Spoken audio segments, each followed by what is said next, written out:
नमस्कार, स्वागत है आपका खबर झारखंड में। आपके साथ मैं हूं अभिषेक कात्यायन।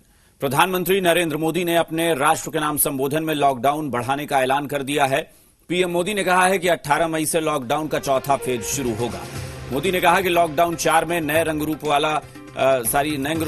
रूप वाली व्यवस्था होगी। लॉकडाउन 4 कब तक रहेगा और इसका स्वरूप क्या होगा, सरकार जल्द ही इसका ऐलान करेगी।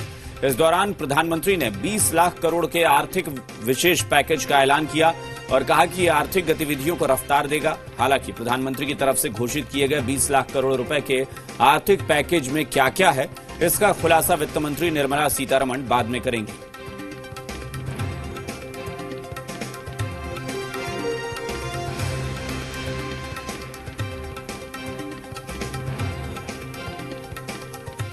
लॉकडाउन का चौथा चरण,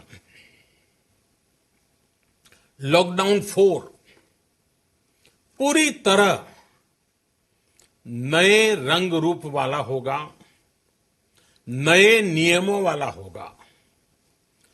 राज्यों से हमें जो सुझाव मिल रहे हैं उनके आधार पर लॉकडाउन 4, इससे जुड़ी जानकारी भी आपको 18 मई से पहले दी जाएगी।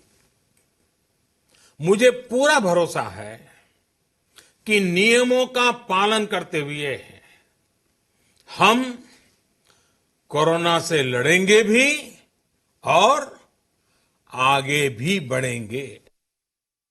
कोरोना संकट का सामना करते हुए नए संकल्प के साथ मैं आज एक विशेष आर्थिक पैकेज की घोषणा कर रहा हूं। आज जिस आर्थिक पैकेज का ऐलान हो रहा है उसे जोड़ दें तो ये करीब करीब 20 लाख करोड़ रुपए का है। 20 लाख करोड़ रुपए का है। ये पैकेज भारत की जीडीपी का करीब करीब 10% है। इन सबके जरिए देश के विभिन्न वर्गों को आर्थिक व्यवस्था की कड़ियों को 20 लाख करोड़ रुपए का संबल मिलेगा, सपोर्ट मिलेगा। प्रधानमंत्री के ऐलान के बाद झारखंड से भी प्रतिक्रियाएं आनी शुरू हो गई हैं। पूर्व में भी जो पैकेजेस थे, कोरोना के समय में जो 1275 करोड़ का 12,075 करोड़ का, उसके बाद आरबीआई की कुछ छूट थे, सबको मिलाकर 20 लाख करोड़ रुपए के पैकेज आने वाले हैं। उसमें बहुत सारे श्रम सुधार की भी बातें आज प्रधानमंत्री जी ने की।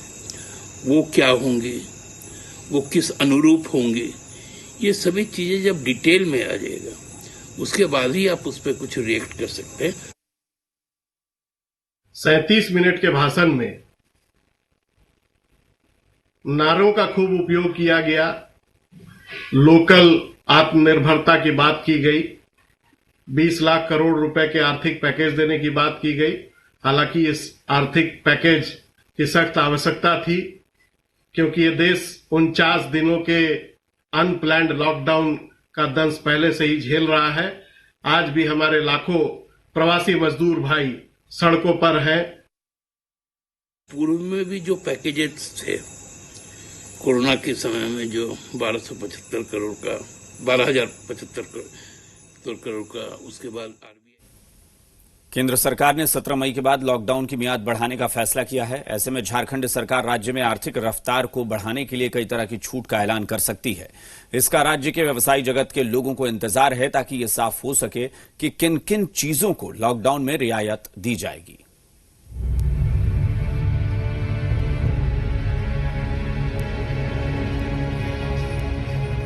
कोरोना महामारी से जंग लंबी चलने वाली है, लिहाजा झारखंड सरकार लॉकडाउन में थोड़ी राहत देने की तैयारी कर रही है। 17 मई के बाद लॉकडाउन में छूट की गुंजाइश को लेकर राज्य कार्यकारिणी समिति की बैठक सोमवार को मुख्य सचिव की अध्यक्षता में हुई, जिसमें राज्य की आर्थिक रफ्तार को फिर से पटरी पर लाने के लिए कई अहम फैसले लिए गए। बैठक में जो निर्णय लिए गए हैं उसे मंजूरी के लिए मुख्यमंत्री हेमंत सोरेन के पास भेजा जाएगा। और हरी झंडी मिलते ही 1-2 दिनों में ही अधिसूचना जारी कर दी जाएगी। अधिसूचना जारी होने के बाद उम्मीद जताई जा रही है कि ग्रामीण और शहरी क्षेत्रों में सभी तरह के उद्योगों को खोलने की छूट मिलेगी। शहरों में भी हर तरह की कंस्ट्रक्शन की छूट होगी। बाजार, गोदाम, वेयरहाउस, हार्डवेयर और कंस्ट्रक्शन के सामान बेचने वाली दुकानें खुलेंगी। ऑटोमोबाइल और ऑटो एक्सेसरीज की दुकानें खुलेंगी। मोबाइल सर्विस सेंटर, इलेक्ट्रॉनिक सामान की दुकानें खुलेंगी। टेलीकॉम कंपनियों के रिटेल आउटलेट खुलेंगे। ई कॉमर्स के जरिए जरूरी और गैर जरूरी सामान की आपूर्ति भी होगी। ग्रीन और ऑरेंज जोन में शराब दुकानें खुलेंगी, लेकिन बिक्री ई पास के जरिए होगी। और सभी निजी दफ्तर भी खोलने का आदेश मिल सकता है। आज जो उद्योग बंद पड़े हुए हैं उनको क्या परेशानी हो रही है, जिला वाइज सरकार इस पे निदान करे और जल्द से जल्द इंप्लीमेंट कराए। देखिए, पॉलिसीज बन के आती हैं बट इंप्लीमेंटेशन ग्राउंड लेवल पे नहीं होता। सरकार को इसके ऊपर ध्यान देना होगा। हमें साल भर प्रिपेयर्ड रहना होगा कि इस कोरोना से लड़के ही हम साल भर आज व्यवसाय कर सकें। झारखंड सरकार भी चाहती है कि सूबे की आर्थिक गतिविधियां जल्द से जल्द शुरू हों। खुद मुख्यमंत्री हेमंत सोरेन भी कह चुके हैं कि कोरोना संकट में लोगों की जान बचाना सर्वोच्च प्राथमिकता है, लेकिन आर्थिक मजबूती भी बेहद जरूरी है ताकि जीवन और जीविका के बीच संतुलन बना रहे। आज की स्थिति में, मौजूदा संक्रमण में लोगों की जान बचे, ये प्राथमिकता होनी चाहिए। और जीने के लिए और रोजगार के लिए क्या बेहतर संतुलन बने, इस पर चिंतन होना चाहिए। झारखंड सरकार का कोरोना से निपटने के साथ ही अर्थव्यवस्था को सुदृढ़ करने पर पूरा ध्यान है। राज्य के वित्त मंत्री के मुताबिक जीवन के साथ जीविका का होना बेहद जरूरी है। देखिए, निर्णय नहीं लिया गया है। प्रधानमंत्री के साथ जो बातें हुई हैं उसमें यही कहा गया है कि यहाँ पर जो रेड जोन है, रेड जोन को छोड़ करके बाकी जो ग्रीन जोन है और ये ऑरेंज जोन है, उसमें आर्थिक गतिविधि को बढ़ाए जाने की जरूरत है। लेकिन फैसला लेना है भारत सरकार को ही। भारत सरकार इस पर फैसला लेगा, वही गाइडलाइन शुरू कर देगा, उसी पर हम लोगों को काम करना है। अपनी बातें रखेगी हैं। अभी तक के हालात को देखकर कहा जा सकता है कि झारखंड में कोरोना संक्रमण की रफ्तार अपेक्षाकृत धीमी है। ऐसे में राज्य सरकार जोन वाइज छूट के फैसले ले सकती है, यानी रेड जोन में सीमित छूट मिलेगी, जबकि ग्रीन और ऑरेंज जोन के जिलों में छूट का दायरा एक जैसा और विस्तृत होगा। अभिषेक के साथ मदन सिंह, जी मीडिया, रांची। झारखंड में पेट्रोल डीजल 2.5 रुपए प्रति लीटर महंगा हो गया है। बढ़ी हुई कीमतें आज आधी रात से लागू होंगी। सरकार की तरफ से तेल कंपनियों को वैट में 2.5 रुपए की छूट दी गई थी, जिसे वापस ले लिया गया है।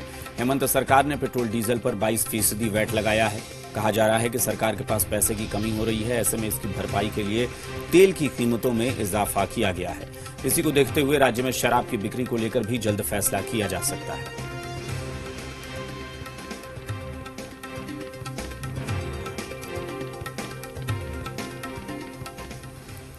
कोरोना का संक्रमण झारखंड को भी बख्शने के मूड में नहीं दिख रहा है। झारखंड में आज 10 नए मामलों के साथ कोरोना संक्रमितों की संख्या 161 हो गई है।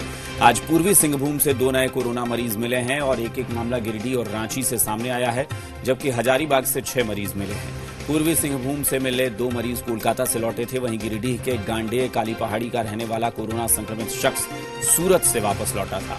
इससे पहले सोमवार को भी 2 मामले सामने आए थे। राजधानी रांची के हिंदपीढ़ी से 1 और गिरिडीह से 1 पॉजिटिव केस मिला था। झारखंड में कोरोना से ठीक हुए मरीजों की संख्या 79 पहुंच गई है और कोरोना से अब तक राज्य में 3 लोगों की मौत हुई है।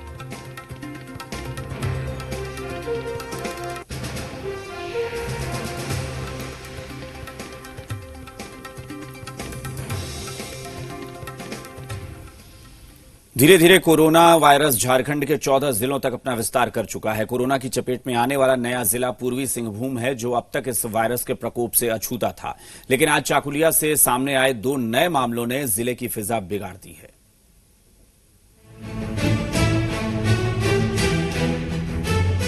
झारखंड का पूर्वी सिंहभूम भी कोरोना की चपेट में आ गया है। यहां से 2 नए मरीजों के मिलने के साथ ही अब तक इस वायरस के कहर से बचा रहा कोल्हान का इलाका भी संक्रमण की चपेट में आ गया है। जमशेदपुर के पास घाटशिला के चाकुलिया में 2 लोगों के कोरोना पॉजिटिव मरीज के रूप में पहचान की गई है। दोनों में से एक लड़का और एक लड़की है और दोनों कोलकाता में रहकर पढ़ाई कर रहे थे। 4 दिन पहले यानी 8 मई को दोनों कोलकाता से अपने घर लौटे। दोनों किसी तरह पश्चिम बंगाल के झारग्राम होते हुए चाकुलिया अपने घर पहुंचे, जिसकी सूचना मिलने के बाद प्रशासन ने दोनों का सैंपल जांच के लिए भेजा था, जिनकी रिपोर्ट पॉजिटिव आने के बाद हड़कंप मच गया है।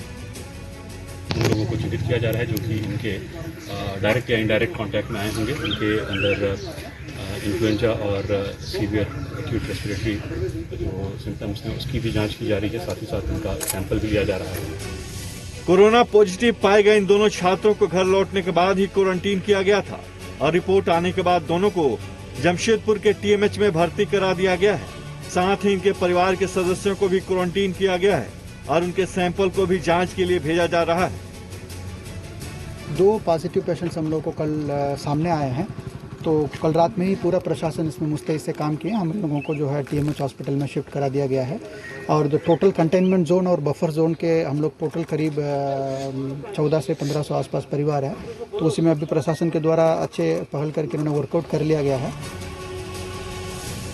वहीं चाकुलिया में नगर पंचायत को पूरी तरह सील कर सैनिटाइजेशन का काम शुरू कर दिया गया है। प्रभावित इलाकों में लोगों की आवाजाही को पूरी तरह से बैन कर दिया गया है। इसके अलावा इलाके के सार्वजनिक और निजी बैंकों को भी एहतियातन बंद करवा दिया गया है। जमशेदपुर से पीयूष मिश्रा के साथ रणधीर, जी मीडिया, घाटशिला।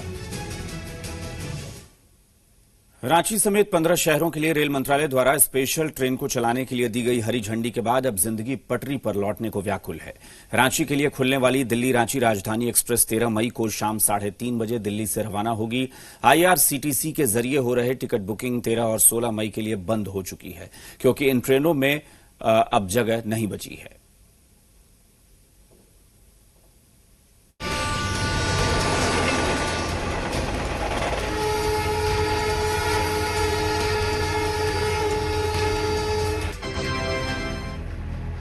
झारखंड के लिए 13 मई की शाम को नई दिल्ली रांची राजधानी एक्सप्रेस अपनी पटरी पर सरपट दौड़ती नजर आएगी और इसी सफर के साथ ट्रेन में मौजूद यात्रियों को 50 दिनों के लंबे अंतराल के बाद अपने घर वापस लौटने का मौका मिलेगा।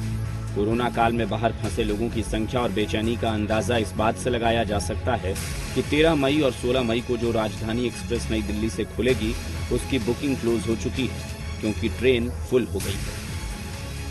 ट्रेन संख्या है 02454 जो 13 तारीख को नई दिल्ली से चल के रांची पहुंचेगी। नई दिल्ली से इसका चलने का समय जो अभी दिया गया है 15:30, दोपहर में 3:30 दोपहर में चलेगी और रांची अराइवल इसका सुबह 10 बजे होगा, जो कि ये कानपुर पंडित दीनदयाल उपाध्याय स्टेशन होते हुए रांची पहुंचेगी। वो यात्री जो दिल्ली जाना चाहते हैं उनके पास आईआरसीटीसी के माध्यम से राजधानी एक्सप्रेस में टिकट लेने का मौका है, क्योंकि 14 मई को रवाना होने वाली राजधानी रांची नई दिल्ली एक्सप्रेस के अलग अलग कंपार्टमेंट में तकरीबन 100 सीटों से ज्यादा उपलब्ध हैं। वहीं रांची से दिल्ली के लिए स्पेशल राजधानी एक्सप्रेस सप्ताह में 2 दिन यानी बृहस्पतिवार और रविवार को खुलेगी, तो दिल्ली से रांची के लिए ट्रेन बुधवार और शनिवार को चलेगी। ट्रेन में सफर करने वाले यात्रियों को कोविड-19 से संबंधित प्रोटोकॉल्स को फॉलो करना होगा। देखिए, गाइडलाइंस में जो मुख्य रूप से है, जो कोरोना कोविड रिलेटेड जो प्रोटोकॉल्स है उसको पूरी तरह से फॉलो करना है, सोशल डिस्टेंसिंग का पालन करना है और जिन यात्रियों के पास वैलिड टिकट होगा उन्हीं को स्टेशन प्रेमाइसेस में आने दिया जाएगा। साथ ही जब स्टेशन प्रेमाइसेस में आएंगे तो फेस मास्क का इस्तेमाल करेंगे और केवल उन्हीं को अंदर जाने दिया जाएगा। किसी प्रकार की प्लेटफॉर्म टिकट की बिक्री नहीं की जा रही है। रेल मंत्रालय द्वारा दी गई हरी झंडी के बाद दिल्ली से विभिन्न शहरों के लिए ट्रेनों के रवाना होने का सिलसिला शुरू हो चुका है। वहीं राजधानी रांची के लिए ट्रेन 13 मई को दोपहर 3:30 बजे रवाना होगी। इसी को लेकर रांची रेल मंडल ने भी अपनी तैयारी शुरू कर दी है। साफ तौर पर तैयारियां पूरी हो चुकी है और हम कह सकते हैं कि जिस तरीके से रेल मंत्रालय ने हरी झंडी दी है उसके बाद रेलवेज भी अपनी तैयारी में लग चुका है और इंजन्स की एक तरीके से टेस्टिंग की जा रही है। नई दिल्ली राजधानी रांची एक्सप्रेस कल यानी 13 मई को दिल्ली से खुलेगी और जो कि रांची 14 को पहुंचेगी और फिर 14 से यानी 14 मई को दोबारा ट्रेन दिल्ली के लिए रवाना होगी। बहरहाल लॉकडाउन के दौरान एक लंबे अंतराल के बाद दोबारा जिंदगी पटरी पर आती नजर आ रही है और वो पल यकीनन सुखद होगा जब अपने घर से दूर फंसे लोग ट्रेन के माध्यम से अपने घर वापस आएंगे। कामरान जलीली, जी मीडिया, रांची। यहां रुकेंगे एक छोटे से ब्रेक के लिए, कहीं मत जाइएगा, फौरन लौटते हैं।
देश में कोरोना मरीजों की संख्या 70,000 के पार। 24 घंटे में कोरोना के 3,604 नए मरीज, 87 लोगों की मौत। आगरा 72 घंटे के लिए सील।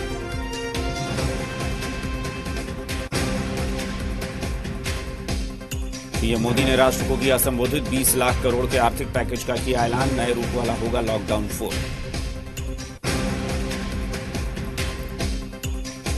झारखंड में 172 मरीज कोरोना पॉजिटिव। 79 मरीजों ने दी वायरस को मात। 3 की हो चुकी है मौत।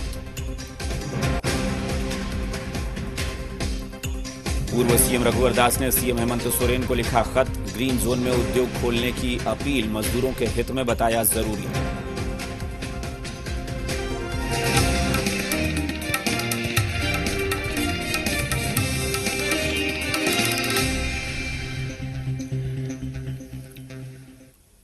ब्रेक के बाद एक बार फिर आपका स्वागत है। रुख करेंगे कुछ और खबरों का।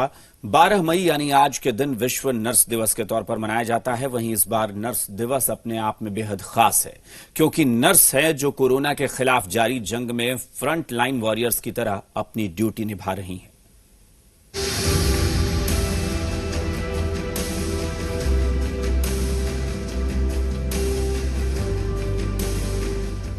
कोरोना के खिलाफ जंग लड़ रहे फ्रंटलाइन वॉरियर्स के लिए पूरे देश ने कई बार हौसला अफजाई करते हुए कई कार्यक्रम किए। आज मौका विश्व नर्स दिवस का है, तो ऐसे में भला आज के दिन उन्हें कोई कैसे भूल सकता है। विश्व नर्स दिवस के मौके पर मुख्यमंत्री हेमंत सोरेन ने भी नर्सों को बधाई दी। मुख्यमंत्री ने कहा कि विश्व की पहली नर्स फ्लोरेंस नाइटिंगेल के सम्मान में यह दिन मनाया जाता है। आज उनका जन्मदिन है। देश और राज्य की नर्सों ने फ्लोरेंस नाइटिंगेल की विरासत और सिद्धांतों को आत्मसात करते हुए कोरोना संक्रमण पर जीत सुनिश्चित करने के लिए चिकित्सकों और स्वास्थ्य कर्मियों के साथ परिश्रम कर रही हैं। ईश्वर सदैव पुनीत कार्य में जुटी नर्सों को शक्ति प्रदान करे। सरकार और लोगों की तरफ से मिल रहे सम्मान के लिए नर्सों ने ताली बजाकर सबका आभार व्यक्त किया है। साथ ही साथ दूसरों को उनके कार्य के लिए प्रोत्साहित किया, लेकिन उनकी खुशी को रांची के युवाओं ने दोगुना कर दिया जब शहर के विभिन्न अस्पतालों में युवा साड़ी और गिफ्ट लेकर पहुंचे। किसी अनजान से इस तरह का उपहार पाकर नर्स बेहद भावुक हो गए। एक्चुअली आज हम लोग बहुत खुश हैं और जैसे ही हम लोग जाग उठे तो हम लोग को याद है कि आज हमारा नर्सेस इंटरनेशनल नर्सेस दिवस है। हमने एक दूसरे को ग्रीटिंग्स दिया, एनकरेज किया और इतना प्रोत्साहित किया कि हम लोग एक योद्धा के समान हैं। आज इंटरनेशनल नर्स दिवस है और मुझे अच्छा लग रहा है कि जो अपने जान जोखिम पर डालकर मरीजों की जान बचाए इस वक्त जब लोग घर पे है, और मुझे काफी अच्छा लग रहा है कि मैं इस तरह का कार्य कर रहा हूँ। बहरहाल कोरोना के खिलाफ फ्रंटलाइन वॉरियर्स के तौर पर नर्सों ने जो अपनी भागीदारी सुनिश्चित की है यकीनन काबिले तारीफ है। इसलिए जी बिहार झारखंड भी तमाम नर्सों को सैल्यूट करता है। अभिषेक के साथ कामरान जलीली, जी मीडिया, रांची। मुख्यमंत्री हेमंत सोरेन ने भी अंतर्राष्ट्रीय नर्स डे पर मरीजों की सेवा में दिन रात जुटी नर्सों को नमन किया। मुख्यमंत्री ने कहा कि देश और राज्य की सभी नर्स दुनिया की पहली नर्स फ्लोरेंस नाइटिंगेल की विरासत और सिद्धांतों को आत्मसात करते हुए कोरोना संक्रमण पर जीत सुनिश्चित करने के लिए चिकित्सकों और स्वास्थ्य कर्मियों के साथ परिश्रम कर रही हैं। ईश्वर सदैव पुनीत कार्य में जुटी नर्सों को शक्ति प्रदान करे।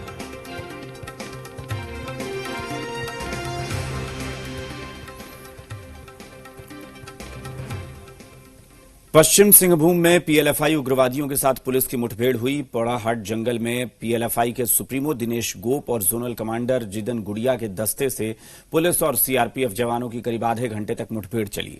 इस दौरान दोनों तरफ से सैकड़ों राउंड गोलियां चली। इस दौरान पुलिस को भारी पड़ता देख उग्रवादी भाग निकले। सुरक्षा बल के जवानों ने सर्च ऑपरेशन भी चलाया और 4 बाइक, 105 कारतूस समेत कई अन्य सामान बरामद किए।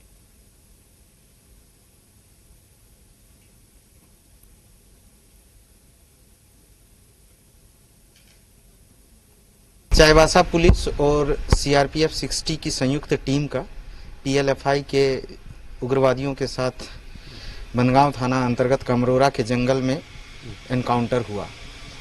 कई राउंड गोलियां चली। पीएलएफआई की जो टीम थी वो जिदन गुड़िया, दिनेश गोप, सनीचर सुरेन ये सारे लोग थे। छत्तीसगढ़ के बीजापुर में नक्सलियों से मुठभेड़ के दौरान शहीद हुए सीआरपीएफ के जवान मुन्ना यादव का पार्थिव शरीर पंचतत्व में विलीन हो गया। साहिबगंज के महादेवगंज के रहने वाले सीआरपीएफ जवान मुन्ना यादव सोमवार को नक्सलियों से मुठभेड़ के दौरान गोली लगने से शहीद हो गए थे। पूरे राजकीय सम्मान के साथ उनका अंतिम संस्कार गंगा नदी के तट पर किया गया। इस मौके पर सीआरपीएफ के डीआईजी, संथाल परगना जोन के आईजी भी मौजूद रहे। अंतिम संस्कार से पहले शहीद जवान को 48 राउंड गोलियों की सलामी दी गई।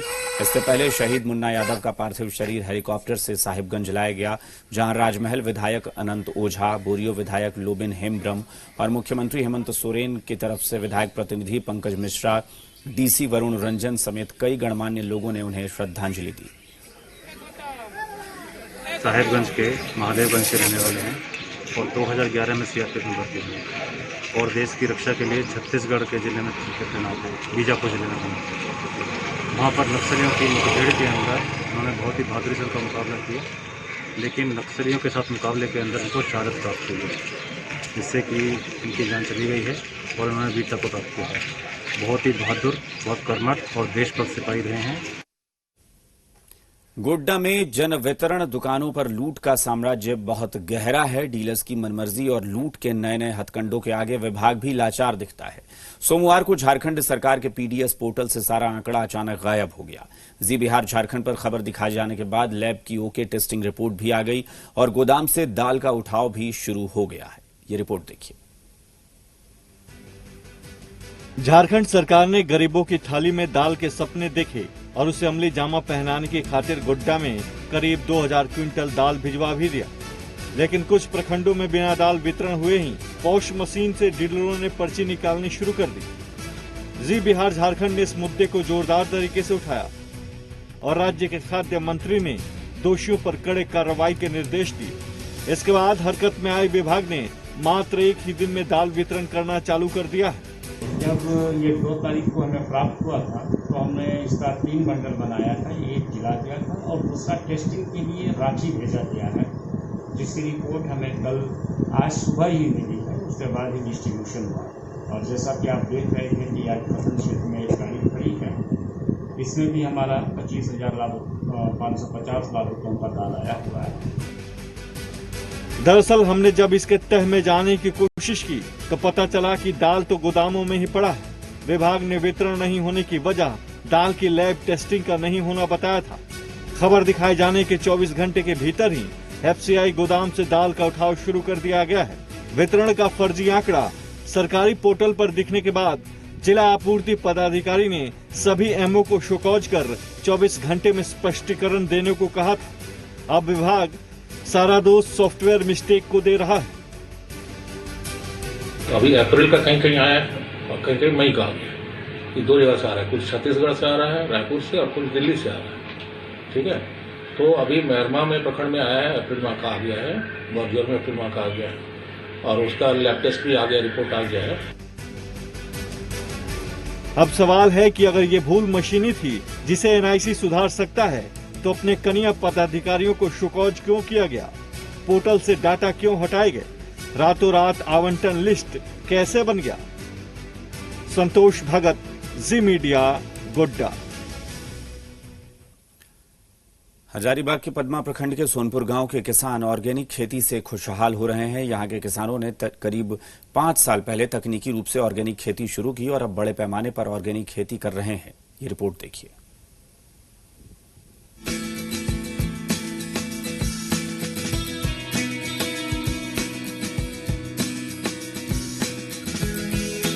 ये तस्वीरें हजारीबाग जिले के पदमा प्रखंड के सोनपुर गांव की। सब्जियों की ये खेती ऑर्गेनिक तरीके से की जा रही है। यहाँ के ग्रामीण समूह के माध्यम से लगभग 40 एकड़ बंजर भूमि पर ऑर्गेनिक खेती के जरिए मंडी तक हर प्रकार की सब्जी पहुँचा रहे हैं। जहाँ तक ट्रेनिंग का बात है तो बहुत सारे एग्रोनॉमिस्ट को फॉलो किए, बहुत सारे एग्रोनॉमिक बुक पढ़े और हमारे हजारीबाग के कृषि विज्ञान केंद्र है वहाँ से मिला, बिरसा एग्रीकल्चर यूनिवर्सिटी रांची वहाँ से मिला, आईसीआर हमारा जो दिल्ली है वहाँ से भी मिल रहा है, और प्लांडू जो हमारा रीजनल खेती के लिए एक रिसर्च सेंटर है वहाँ से भी हमको जानकारी मिल रही है। गांव में ऑर्गेनिक तरीके से सब्जी की खेती की शुरुआत मैकेनिकल इंजीनियर रहे महेंद्र प्रसाद मेहता ने की और यहाँ के किसानों को भी प्रेरित किया। ये किसान भरपूर परिश्रम कर रहे हैं, साथ ही 25 से 30 खेतीहर मजदूरों को रोजगार भी दे रहे हैं। विशेष यहाँ अभी लॉकडाउन के चलते हम लोग को जो लागत मूल्य है उससे कम में हम लोग, जैसे अभी करेला का होलसेल रेट कम से कम न्यूनतम मूल्य 20 रुपये होना चाहिए और हम लोग भी 10 रुपये होलसेल रेट में ही बेच रहे हैं, जिससे हम लोग को नुकसान है, लेकिन हम लोग नुकसान को सहते हुए आगे की ओर खींच रहे हैं और खींचते रहेंगे। लॉकडाउन का भी प्रभाव पड़ रहा है जिस चलते हम लोग कोई दिक्कत नहीं है। अब जरूरत है इन किसानों को ऑर्गेनिक खेती के बढ़ावे के लिए सरकार की तरफ से मदद की, जिससे ये किसान ऑर्गेनिक खेती का नया आयाम बनाएं। यादवेंद्र, जी मीडिया, हजारीबाग।